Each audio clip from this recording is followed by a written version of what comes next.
Hi guys, your most welcome to this channel. This is Arshaf Ali और on the Limra classes. बच्चों, आज की class में हम करने वाले हैं क्वेश्चन नंबर 114, जो कि मैंने आपकी स्क्रीन पर भी शो करा दिया है। क्वेश्चन कुछ इस तरीके से है, from the following information calculate gross profit ratio. तो सबसे पहले मैं क्या लिख लेता हूँ, ग्रॉस प्रॉफिट रेशियो का फॉर्मूला। ग्रॉस प्रॉफिट रेशियो का फॉर्मूला होता क्या है बच्चों? ऊपर आएगा ग्रॉस प्रॉफिट अपॉन में revenue from operation multiply by 100। तो क्लियर है मेरा पॉइंट। अब क्वेश्चन में क्या इन्फॉर्मेशन दे रखी है? रेवेन्यू फ्रॉम ऑपरेशन, कैश और क्रेडिट दोनों दे रखे हैं। तो पहले मैं यहाँ पर आरएफओ लिख लेता हूँ। आरएफओ क्या होगा बच्चों? जो कैश में, कैश का है हमारा 2 लाख और क्रेडिट का है 8 लाख। तो टोटल रेवेन्यू फ्रॉम ऑपरेशन कितने का हो गया? 10 लाख रुपए का।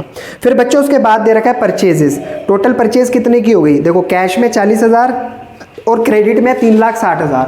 तो टोटल परचेज कितने की हो गई? 4 लाख।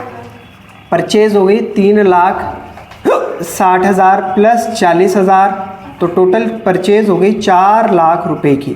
तो ठीक है, इस साइड का हमने सारा काम कर लिया। कैरियज इनवर्ड एक तरीके का डायरेक्ट एक्सपेंस है और वेजेस भी क्या है? Direct expense. तो डायरेक्ट एक्सपेंस हमारा क्या हो रहा है? 20,000 प्लस 8,000 28,000 रुपए। सैलरी का कोई यूज़ है यहाँ पर? कोई यूज़ नहीं है।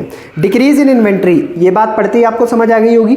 Opening inventory minus closing inventory, जो मैंने आपको बताया था लास्ट क्वेश्चन में। ठीक है, तो इसका यूज़ मैं बताऊंगा जब हम फॉर्मूला लिखेंगे।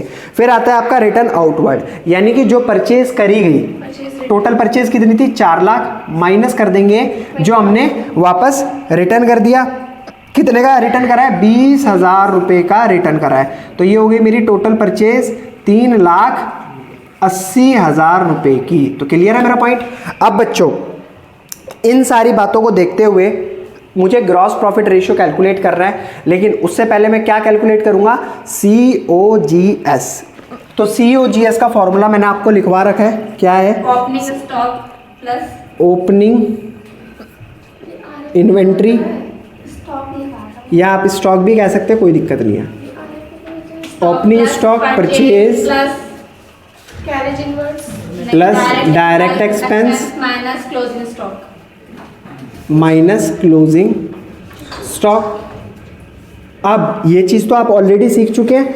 ओपनिंग स्टॉक में से अगर क्लोजिंग स्टॉक को हम माइनस करेंगे तो ये क्या आएगा? Decrease inventory. ठीक है, प्लस परचेज कितना है हमारे पास? 3,80,000 और डायरेक्ट एक्सपेंस कितने के आ गए? 28,000 रुपये के। क्लियर है यहाँ तक? कोई दिक्कत? ठीक है। डिक्रीज इन इन्वेंट्री कितनी थी हमारी? 1,22,000 रुपये की। तो यहाँ पर 1,22,000 लिख देते हैं, प्लस 3,80,000 प्लस 28,000 रुपये। सबको ऐड करेंगे कितना आ जाएगा? यह आ जाएगा 0 0 0, 8 और 2 10, हासिल 1, 2 और 1 3, 2 5, 1.5 लाख रुपये प्लस 3,80,000 रुपये। इन दोनों को ऐड करेंगे बच्चों, कितना आएगा? 5,30,000 रुपये। तो ये आ गया हमारा COGS। तो यहाँ तक बात सभी को क्लियर होगी, कोई किसी भी तरीके की दिक्कत, कोई परेशानी नहीं हुई होगी। COGS निकालना बहुत ज़्यादा सिंपल है। RFO हमने ऑलरेडी निकाल रखा है, बट मेरे को चाहिए क्या? Gross profit. तो बच्चों फटाफट से ग्रॉस प्रॉफिट निकालने का फॉर्मूला बताओ क्या होता है? Gross profit is equals to COGS minus RFO। COGS कितना आया मेरे पास? 5,30,000 रुपये माइनस रेवेन्यू फ्रॉम ऑपरेशन कितना है?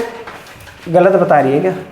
Minus COGS। तो RFO बच्चों हमारे पास आया था 10 लाख रुपए, माइनस COGS कितना आया हमारे पास? 5,30,000 रुपये। जब हम इसे माइनस करेंगे तो क्या बचेगा? 4,70,000 रुपये। अब इसे रख देते हैं इस वाले फॉर्मूले में। तो फॉर्मूला क्या आता है? ग्रॉस प्रॉफिट ऊपर आएगा 4,70,000 अपॉन में RFO निकाला है मैंने 5,30,000 रुपये मल्टीप्लाई बाई 100। 0 से 0 कैंसिल, 0 से 0 कैंसिल, 0 से 0 कैंसिल, 0 से 0 कैंसिल। 53 से इसको करेंगे डिवाइड तो कितना आ जाएगा?